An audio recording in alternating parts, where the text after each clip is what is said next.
Bom dia, presidente.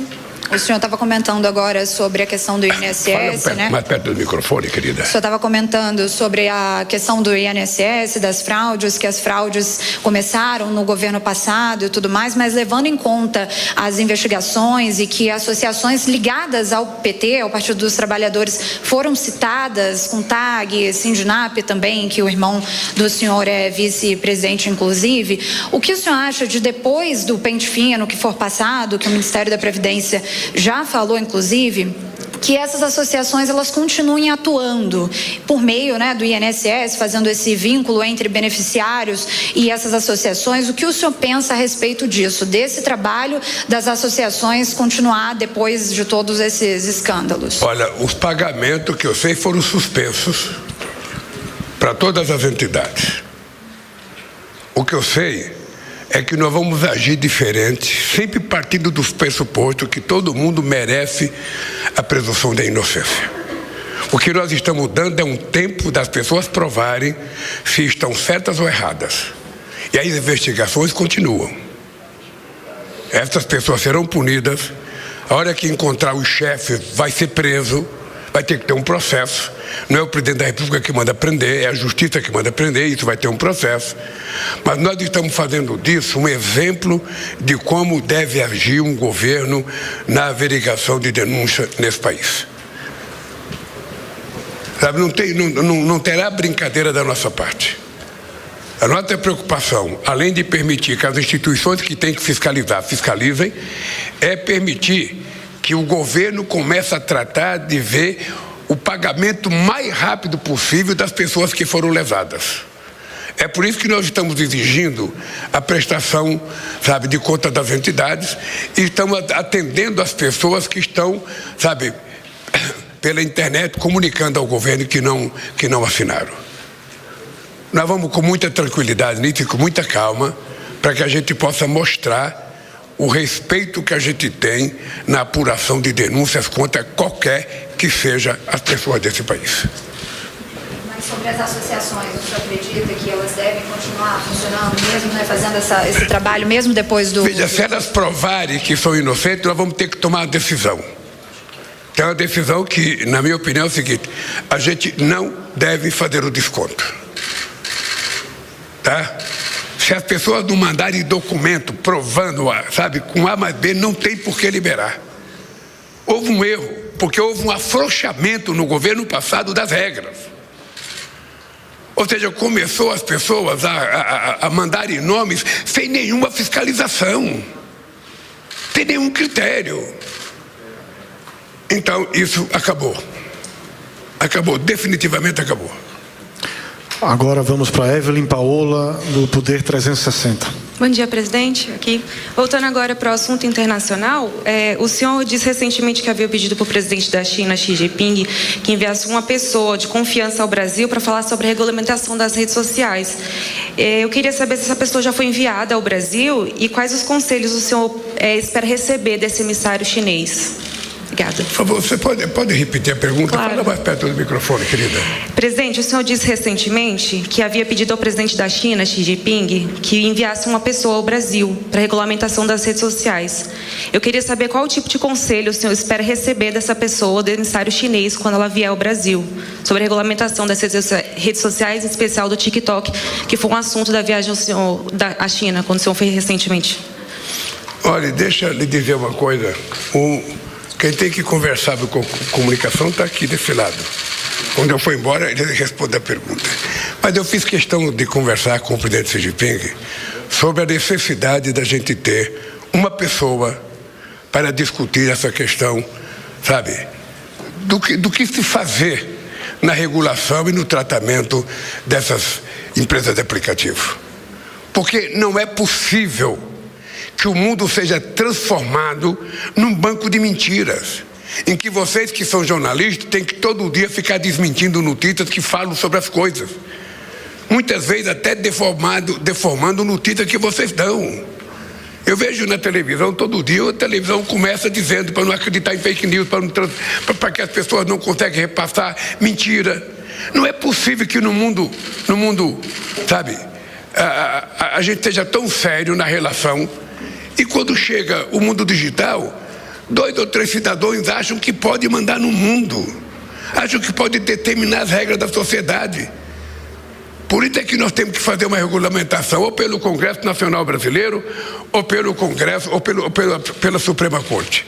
E eu recebi, o Mauro Vieira recebeu uma carta do Xi Jinping, que ele ficou de mandar a pessoa para conversar. Quando a pessoa vier conversar, é o Sidônio que vai receber essa pessoa para conversar. E nós queremos apressar a regulamentação da forma mais democrática possível, ouvindo a sociedade brasileira, porque não é possível que um cara tente dar um golpe de Estado dia 8 de janeiro de 2023 nesse país e diga que isso é liberdade de expressão. Que um cidadão pode ofender, sabe, uma pessoa com as maiores mentiras absurdas e fala que isso é liberdade de expressão. Liberdade de expressão significa respeito.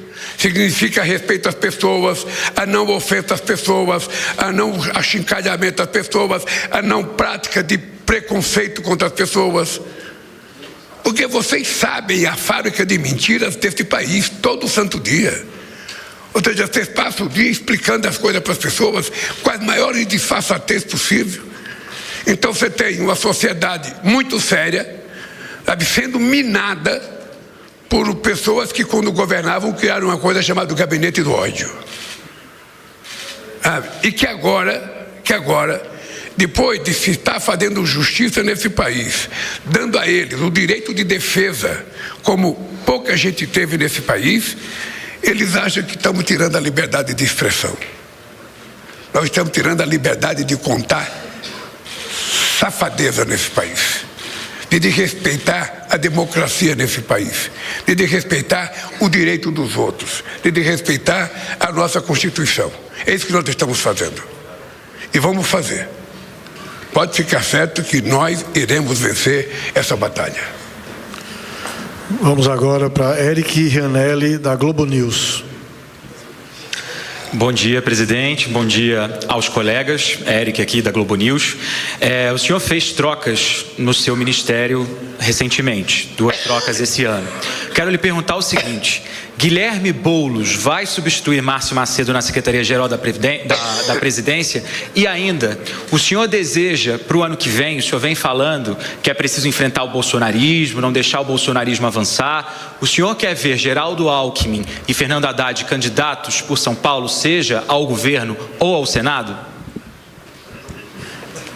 Você fez 2 perguntas que você sabe que eu não vou responder. A primeira, porque não é correto o presidente, numa entrevista, dizer se vai trocar alguém ou não. Segundo, dizer quem é que vai ser candidato, se vai ser ou não.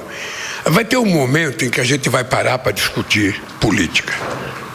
Por enquanto, eu estou naquela fase de anunciar mais 3 programas sociais nesse país.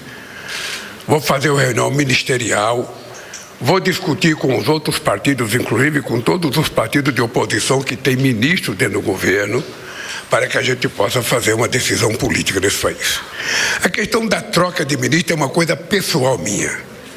Eu tiro quando for necessário tirar e ponho quando for necessário pôr. Tá? Então, quando eu fizer isso, você vai ficar sabendo. Se você deixar seu telefone por lá, você será o primeiro a ficar sabendo se vai haver mudança ou não. O senhor está satisfeito com o trabalho do ministro Márcio Macedo? Veja, eu estou satisfeito com o trabalho de todo mundo. Todo mundo que está aqui foi escolhido por mim. Então eu estou satisfeito. Na hora que eu não estiver satisfeito, eu troco. Tá? Agora, você tá lembrado que está chegando um mês em que todo mundo vai me procurar e vai dizer: presidente, eu não queria, eu gosto do senhor, mas as bases estão exigindo, presidente, eu tenho que ser candidato. Um vai ser candidato a deputado, outro vai ser candidato a senador, outro vai ser candidato a governador do estado. E eu, humildemente, vou aceitar, sabe, o discurso deles e eles vão sair para ser candidato. O que eu acho bom. Mas eu estou muito tranquilo com o governo, estou muito tranquilo. Eu sinceramente acho que as pessoas estão cumprindo exatamente aquilo que foi decidido que eles cumprissem. Um com mais rapidez, outros com menos rapidez, mas nós temos que respeitar também o comportamento humano é de cada um. Nem todo mundo é igual, nem todo mundo se age de forma igual, Mas o resultado que me importa é o seguinte, é que todos os dados, todos, sem nenhuma distinção, são amplamente favoráveis ao nosso governo. Amplamente favoráveis. A minha tranquilidade é essa, foi para isso que eu concorri às eleições, foi para isso que eu fui eleito, e o que me interessa é entregar para o povo aquilo que eu prometi. Se eu chegar no final do ano que vem e não ter entregue, o povo, sabe, tem o direito de dizer o seguinte, cara, tchau e benção. Tá? É assim que o povo faz. Por isso que a democracia é importante. Porque tem alternância de poder. O povo põe, o povo tira. O povo põe, o povo tira. O que não dá para fazer a sacanagem que fizeram com a Dilma. O povo pôs e a elite tirou. É isso. Agora para a última pergunta, Daniela Santos, do Metrópolis, Portal Metrópolis. Bom dia, presidente. Imprensa, para todos vocês nos ouvindo pela rede Jovem Pan de Rádio, partimos para um rápido break e voltamos já já. Da situação na faixa de Gaza, né? E ontem a Embaixada de Israel publicou uma nota rebatendo essas declarações, né? Eles dizem que declarações desse tipo alimentam o antissemitismo no mundo e que também não se deve se deixar levar por notícias falsas do Hamas. Primeiro ponto que eu queria saber é como que o senhor responde a essa declaração da embaixada e também sobre guerra. Nesse mês o senhor vai participar da cúpula do G7, que também vai ter a participação do presidente Zelensky e do presidente Trump. Queria saber se o senhor pretende conversar com os dois sobre essa questão da guerra na Ucrânia. Primeiro, um presidente da República não responde a uma embaixada. O presidente da República reafirma o que diz. O que está acontecendo em Gaza não é uma guerra. É um exército matando mulheres e crianças. Possivelmente todas as pessoas de bom senso no mundo, inclusive gente do povo de Israel, e você deve ter lido uma carta do ex-ministro de Israel, do ex-primeiro-ministro, criticando que não é mais uma guerra, de que é um genocídio. Vocês já viram carta de 1000 militares anunciando que aquilo não é mais guerra, é genocídio. Você não pode, a pretexto de encontrar alguém, matar mulheres e crianças, deixar crianças com fome. Eu não sei se vocês viram a cena de 2 crianças que estavam carregando farinha para comer e que foram mortas. Ou seja, é exatamente por conta de que o povo judeu sofreu na sua história que o governo de Israel deveria ter bom senso e humanismo no trato com o povo palestino. Eles se comportam como se o povo palestino fosse cidadão de segunda classe. E nós temos dito há muito tempo, o Brasil foi o primeiro país a reconhecer o Estado palestino aqui na América do Sul, e eu volto a reafirmar, só haverá paz quando a gente tiver consciência de que o palestino tem direito ao seu Estado, à terra demarcada, aquele acordo de 1967, que o governo de Israel não quer deixar de ser cumprido e todo dia manda a gente atacar o território palestino, inclusive tentando atacar a Cisjordânia para agredir produtores rurais palestinos. É isso. Ou seja, em vez de ver que é antissemitismo, precisa parar com esse vitimismo. Precisa parar com esse vitimismo e saber o seguinte, o que está acontecendo na faixa de Gaza é um genocídio. É a morte de mulheres e crianças que não estão participando de guerra. É a decisão de um governo que nem o povo judeu quer. Nem o povo judeu quer. Então não dá. Como ser humano, não é nem como presidente da República do Brasil, é como ser humano, aceitar isso como se fosse uma guerra normal, sabe? Não é. Então, a segunda coisa é o G7. Eu estou convidado para o G7. Eu estou propenso a ir, mas eu estou muito preocupado com a minha agenda, porque eu vou para a França agora, volto da França, tenho o CARICOM, aí depois eu tenho que viajar outra vez. É muito pesado, então eu vou discutir com os meus assessores para saber o seguinte, sabe? É importante ir. Por que é importante ir? Nós temos que falar com o primeiro-ministro do Canadá, eu pessoalmente vou tentar falar com ele por telefone, para saber, sabe, a pauta que vai ser discutida, para saber se compensa ir ou não, sabe? Eu gostaria de ir. Gostaria de ir, porque eu sempre gosto de participar desse fórum e dar um recado que o Brasil tem que dar. Porque nesse fórum também Você sabe que você viaja 20 horas de avião e depois você só tem 4 minutos para falar. Quando você fala muito é 5 minutos. Aqui na América Latina a gente fala 30 minutos, 40 minutos. Vai dar pé da palavra pela segunda vez. Não, no G20, nos BRICS e no G7 é só 5 minutos a 4 minutos. Então, a gente tenta trabalhar um discurso bem razoável, com as coisas interessantes, mas como eu tenho respeito pelo novo primeiro-ministro do Canadá, pela decisão que ele tomou, inclusive com relação às insinuações do presidente Trump de que vai anexar o Canadá ao seu país, eu gostaria de ir, inclusive, para reforçar, sabe, a relação de amizade com ele. Mas vai depender muito da minha agenda, vai depender muito de como eu estiver, porque voltar de uma viagem, depois voltar para outra viagem é pesado. Então vou levar isso em conta também, porque, sabe, é importante fazer muita coisa, mas é importante cuidar da saúde também. Ok, pessoal, vamos... Espera aí só um minuto, pessoal, espera aí só um minuto. A gente tinha combinado 8 perguntas e o presidente tem, não sei se vocês estão sabendo, um almoço agora importante. Vamos fazer o seguinte, ó, mais 2 perguntas. Então, calma. Olha, para não dizer que eu neguei o direito, fala com o Laércio. Vamos com a Lisandra, que foi a primeira que provocou aqui. Obrigada. Presidente, é o seguinte, só um minutinho. Peraí que a gente tem um combinado. Presidente, é o seguinte, o senhor não tem mais comentado a alta da taxa de juros. Semana passada, o presidente do Banco Central, Gabriel Galípolo, disse que a taxa de juros deve continuar alta por um bom tempo. Como é que o senhor vê essa questão de não ter uma perspectiva ainda de baixar a taxa de juros e como isso afeta o seu governo? Você acha que eu não critico o juro porque é o Galípolo que está lá? Não é por conta disso, gente. É porque quando a gente discute no governo, o que está acontecendo já estava precificado. A gente já sabia que ia acontecer. Então, o que nós estamos conscientes é de que a inflação está controlada, começou a cair o preço dos alimentos, e eu acho que logo, o Banco Central vai tomar a atitude correta de começar a baixar os juros. Os juros estão muito altos.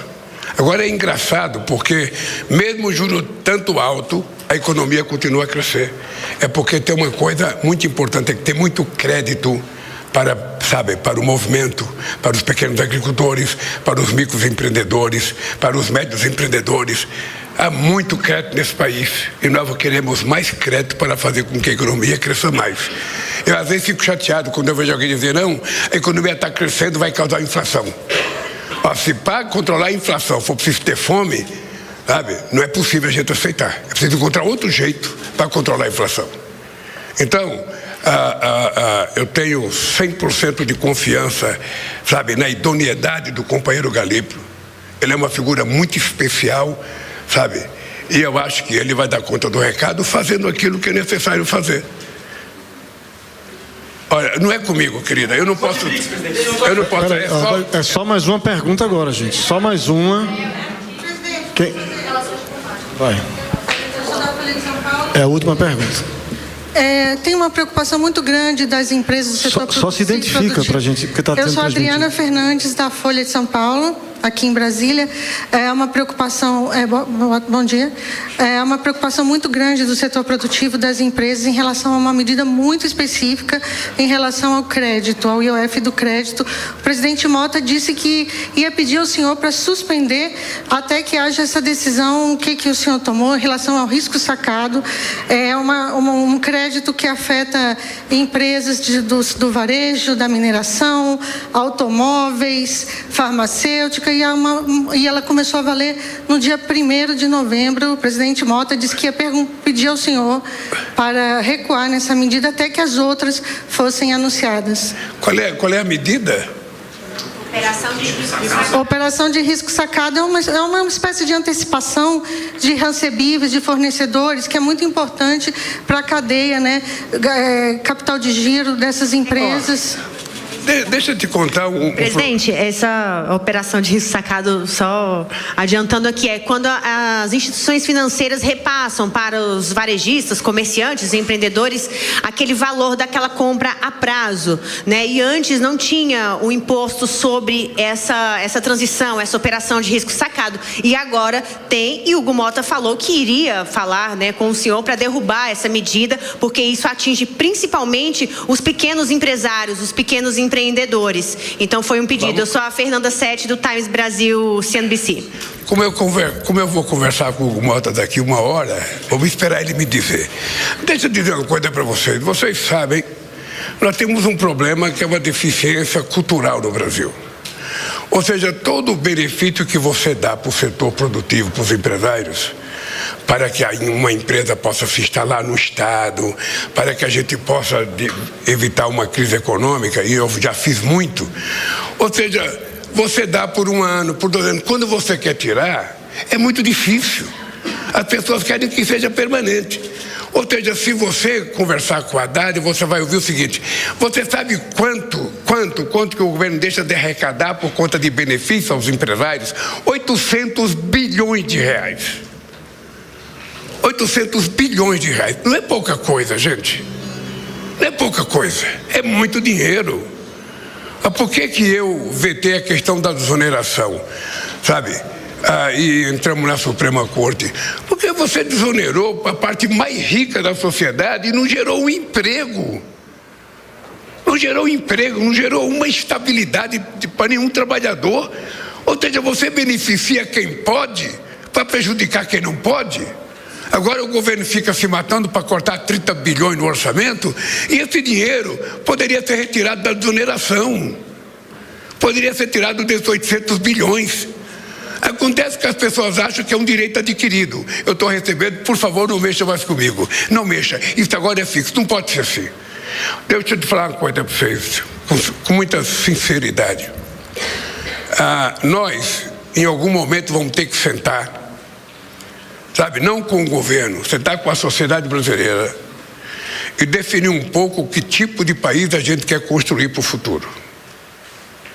Porque do jeito que as coisas vão, é quase impossível você fazer as políticas que tem que fazer para melhorar a qualidade de vida das pessoas que estão ainda deserdadas nesse país. As pessoas de baixo. O que o velho Otávio Frias chamava o andar de baixo. Ele falava: Lula, você não vai chegar no andar de cima porque eles não vão deixar. Eu cheguei. Mas eu não quero sozinho ter chegado ao andar de cima, eu quero trazer o povo para o andar de cima. Ele tem direito. Então o que nós temos é discutir com muita leveza, com muita seriedade, sabe? Uma coisa, você veja o seguinte: as pessoas que ganham mais de 1 milhão por ano estão preocupadas porque a gente está isentando as pessoas que ganham até 5 mil reais por mês e vai ter que cobrar de quem ganha mais de 1 milhão por mês. E eles vão pagar uma quantia 10%. Veja o Câmara, você veja o cara, você vai receber um benefício, não vai pagar imposto de renda até teus 5 mil reais, e o cara que ganha 1 milhão ou mais, que vai pagar 10%, não quer pagar. Assim a gente não consegue construir um país de classe média. Sabe, quando a gente tem inveja do padrão de vida da Alemanha, do padrão de vida da Suécia, do padrão de vida da Holanda, do padrão de vida da Suécia, ou seja, é porque lá houve um momento que se estabeleceu regras em que o país é de todos e não apenas de poucos. Este país não pode ser governado por apenas 35% da população, sabe, que tem um poder de compra razoável. Este país tem que ser governado para todos. E o meu papel é fazer com que os de baixo consigam subir e viver decentemente como todos nós queremos viver. Dito isso, obrigado pela entrevista e até a próxima. Ok, pessoal, muito obrigado. Até a próxima entrevista.